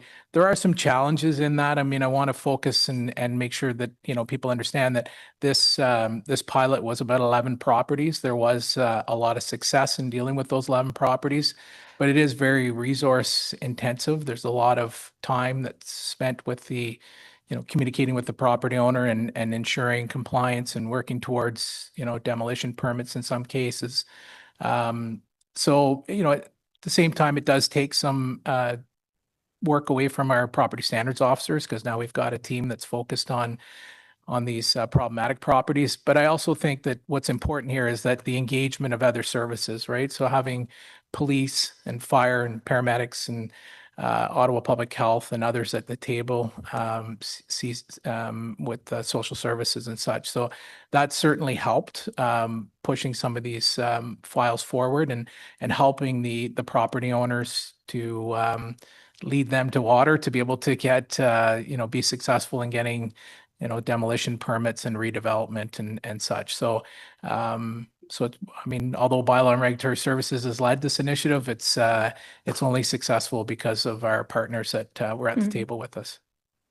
And would you say there's an appetite for when a property reaches a certain threshold? Say, I'm giving an example, 20 police calls, 10 bylaw calls, 3, once they reach a certain point, that we could find them very specifically as a problematic property. Like, we're not talking about, say, a senior who has a lot of ambulance calls. Like, that's not what we're referring to. But once a property reaches a certain threshold, is there a way we could find them either on their property taxes or somehow as a problematic property to kind of give that financial dissuasion from those, and we know them very well, property owners who, quite frankly, don't care? Mr. Chair, thank you, Councillor, for the question. I'm not aware of any mechanism. That might be a question for legal, but I'm not aware of any mechanism currently in enabling legislation that would allow us to add charges to their property tax or anything. I will say that, obviously through what we've found through the pilot so far is that many of these properties are also vacant properties. So they're on our vacant property list and they do have permits on the property. So they pay the permit fee, but they're also vacant property tax so they are taxed higher because they are vacant properties. So that there is a bit of a financial incentive for them to redevelop the property. And in addition to, obviously, with the inspections that we're doing on the property, any deficiency we find, we issue either notice of violations or orders to comply. Failure to comply with those notices results in us contracting out the work, the cost of which is also placed on their property tax.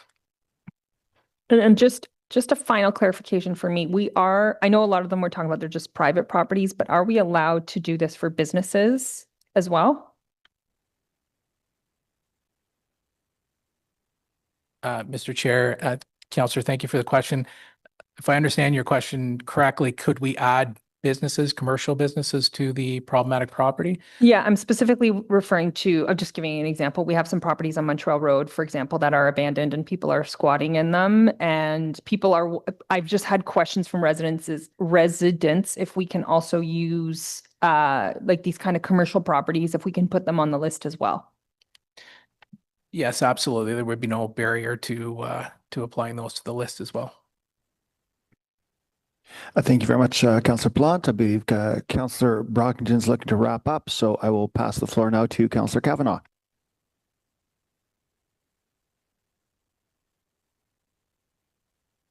Thank you. I was caught off guard because I saw another hand up that was a member of the committee. Thank you. Thank you very much to Bylaw. We keep you busy, that's for sure, in Bay Ward. Lots happening here.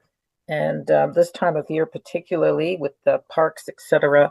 So I appreciate the tension with the extra summer students. I know it's pretty heavy load, particularly in places like Britannia, which will be packed on a day like today, and parking, etc., and other issues. So thank you very much. I have a question about short-term rentals. I was here when Council created the bylaws we have in place. And I remember Councillor Keith Eglai saying, we're going to have a loophole here because as a lawyer, I guess he saw the permanent resident feature where people have on their driver's license that they live at a such certain place, but they don't really live there. It's been tough because I'm constantly getting emails on the same properties over and over and over again, as neighbors pick these properties as problematic, and yet the loophole is there. I'm wondering if there's anything that bylaw is asking for from our bylaw writers in terms of strengthening so that we can make sure that we don't have these loopholes. Is there anything more that we're looking at to fix this problem? Mr. Chair, Councillor, thank you for the question. You know, I hear this all the time about loopholes in the bylaw. The bylaw is actually very strong and the wording's very strong. The challenge sometimes is the investigation. So, you know, when you talk about, you know, principal residence, you know, there is a lot of investigation that has to be done. It's not just about somebody showing us a driver's license that they live at that place. There's a lot of other things that we look at before issuing the license. You know, these investigations are complex. They take a long time to go through the application process. It's a rigorous process, but we do it, you know, because we know that there's people that are trying to get a permit for their short-term rental when we know that they're not necessarily principal residents. What I can say is that, you know, and I don't have the number in front of me, but we have rejected many, like in over 100 applications. And our experience so far before our committee is that the committee is upholding the CLI's decision to reject those applications. So, you know, I hear this from, you know, members of the public and others that there's loopholes in the bylaw. We don't see it that way. I mean, sometimes it takes time to complete investigations, and I know that, you know, sometimes people aren't, you know, happy that it takes that long, but we do it for a reason because we know that there is some games that are being played out there, and it's the rigorous process makes sure that everybody's being honest and that we're issuing permits to who we believe the situation is truly that they are the principal resident there. We have we've doubled our capacity with the federal funding that we received earlier this year. So we've doubled our enforcement officers on the short-term rental team. We've added a dedicated supervisor. I would say that, you know, so far in short-term rentals, we've had a lot of success. And I can tell you that speaking to our colleagues around the province, there are struggles in other municipalities in dealing with short-term rentals. So we've overcome those. I mean, the surveillance tool that we use, you know, the work that the short-term rental team is doing has brought success here in Ottawa. Thank you. And I know of short-term rentals that are being run totally above board and just doing everything tickety-boo. So no despairing comments on them there. As soon as you say short-term rental, it brings thoughts that things are going badly. But in fact, there are good ones out there. But unfortunately, I'm still getting complaints about ones that have been going on for 3 years. And I appreciate the need for the investigation. I also wonder about the court system because there seems to be a way for them, for these people that are property owners to get off through the legal system, despite your efforts. I don't know if you have any comments on that.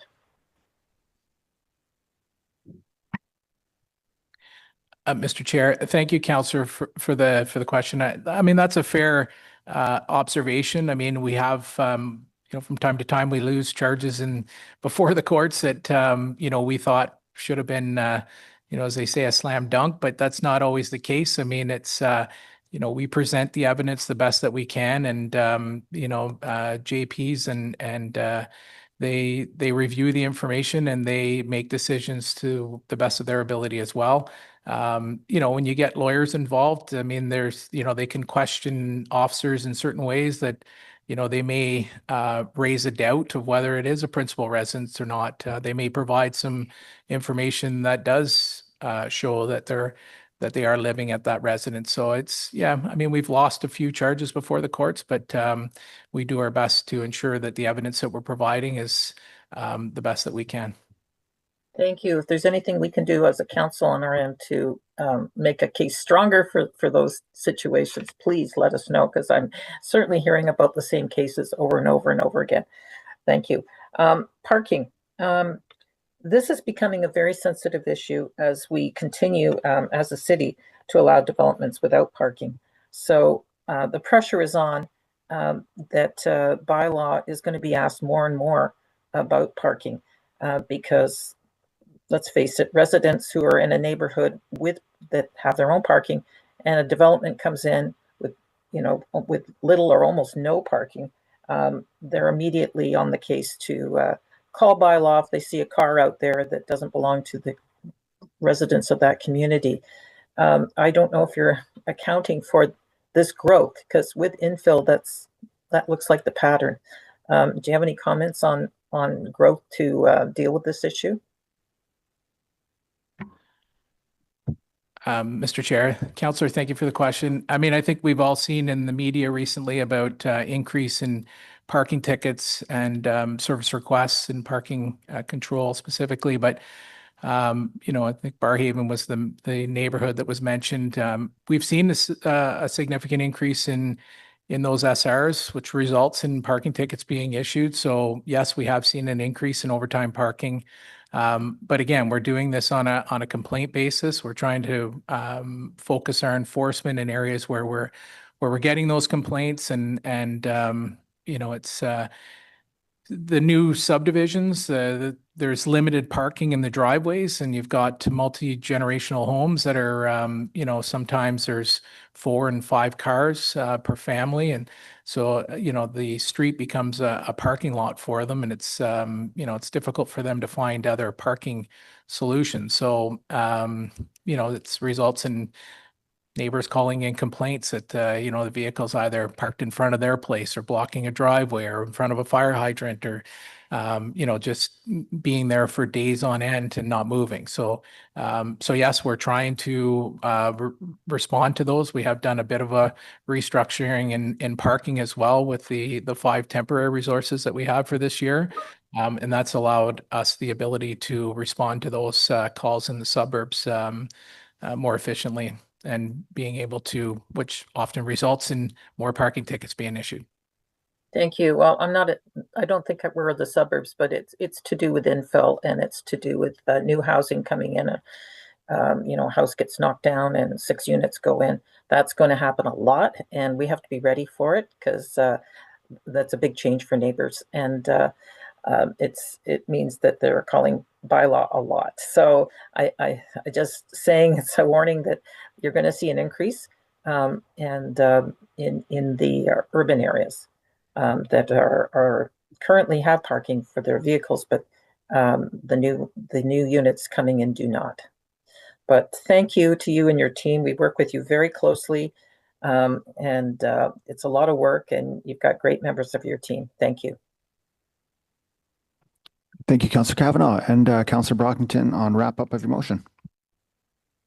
Thank you, Chair. First of all, there is no doubt in my mind that the investment that Council has made in our paramedics program and our bylaw program has specifically yielded better results for the services, but also for the people of Ottawa.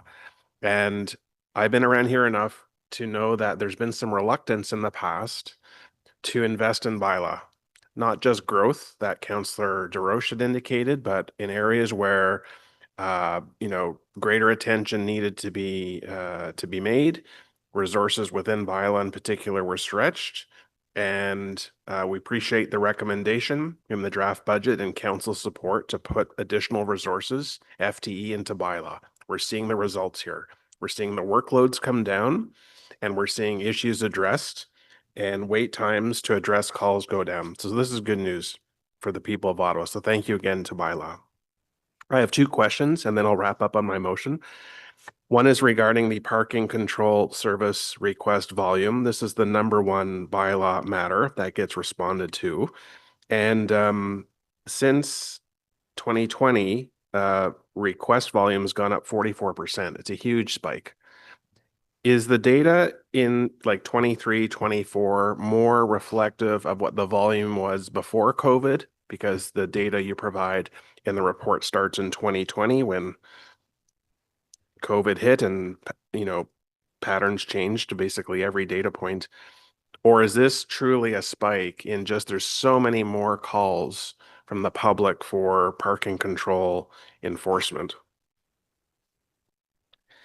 Thank you, Chair, and thank you, Councillor, for the question. I would say that it is still a slight increase of pre-pandemic numbers. Okay. But, you know, again, there's a lot of focus on the amount of complaints that we get around school zones, for example. So, I mean, that was something, you know, 10 years ago that we didn't hear a whole lot about. But now it's a priority for everyone to ensure that we have enforcement in the school zone. So we've seen a bit of a spike in call volumes there.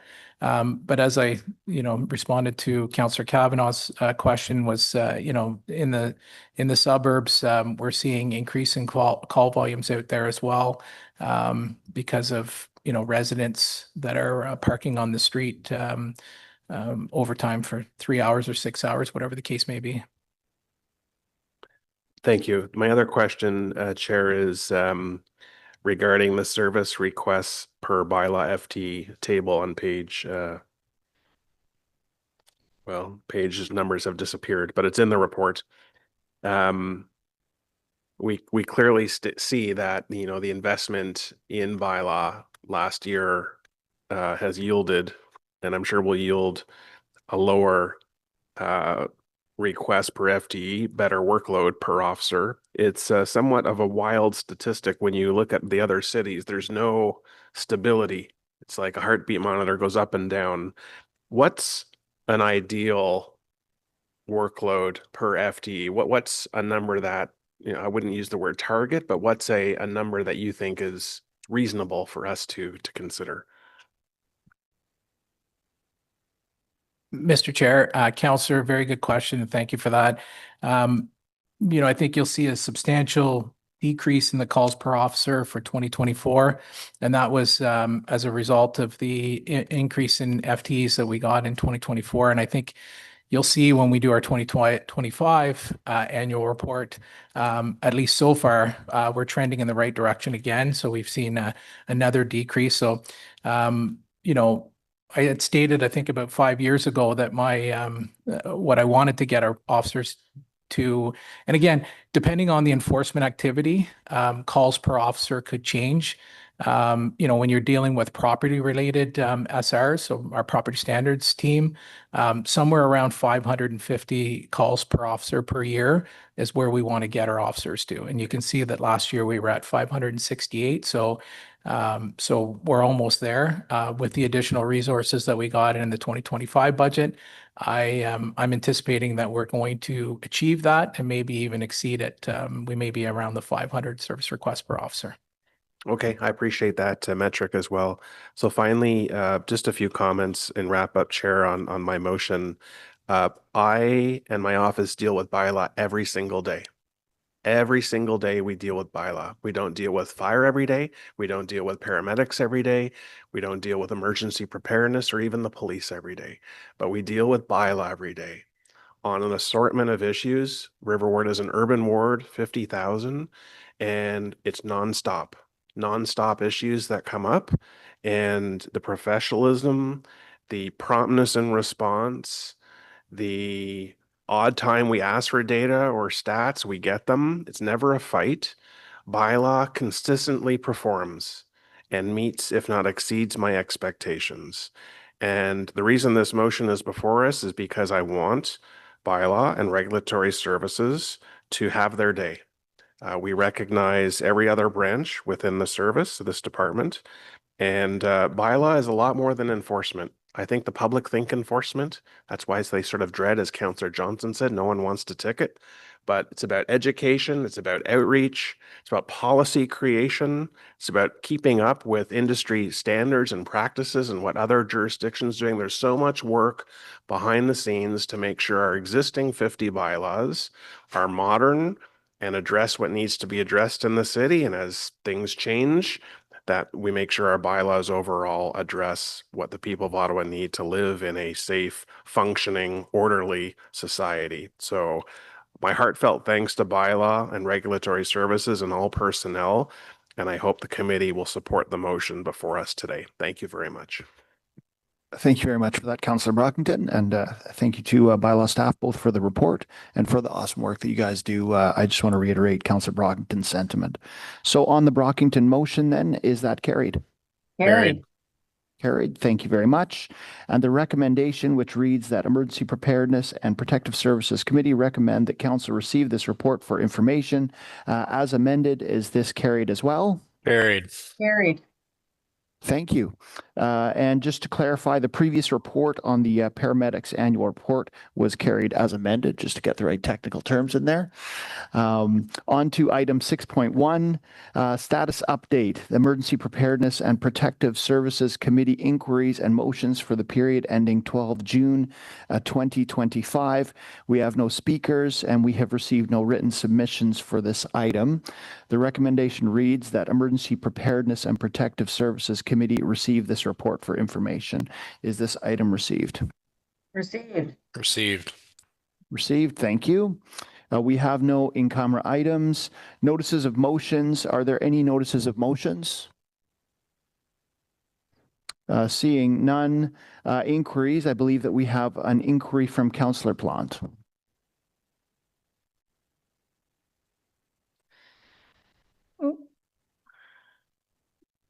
The 2024 Bylaw and Regulatory Services Annual Report highlights, among other issues, successes with the problematic property pilot project in Rideau-Vanier and Somerset wards, including over 30 enforcement actions and multiple demolition orders. This demonstrates that a proactive and coordinated enforcement approach with clear criteria and escalation tools can improve outcomes citywide, recognizing that persistent nuisance and non-compliant properties have a negative impact on community well-being, safety, and the use of city resources.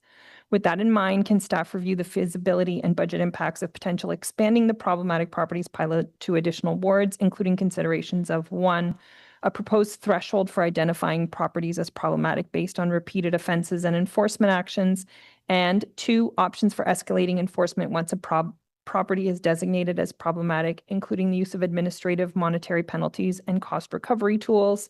And 3, identification of any additional legislative authority that would support imposition of escalating penalties and cost recovery measures on persistent non-compliant property owners. Merci.